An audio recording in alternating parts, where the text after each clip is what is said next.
Hi, I'm Travis Fenselman with Friends of the Big Sioux River.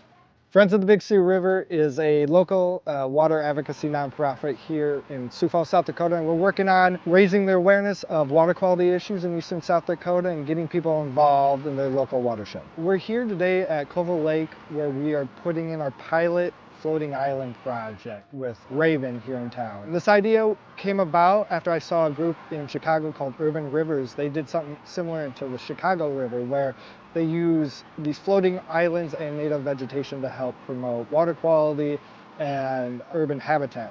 And I thought maybe we could do that here in Sioux Falls. So I approached Raven with this idea and they were all on board. So they put together the prototype structures for us of these floating island objects, and they're 5.5 by 6 foot. And we made 4 of them that will bind together, and we're putting in native vegetations with the idea that the root systems will suspend in the water. They'll take up excess nutrients. They'll get their food from the water. And it's just kind of a novel way for us to talk about water quality, things that you can do as a community to help improve water quality while also bringing more urban habitat, more green space to our growing community.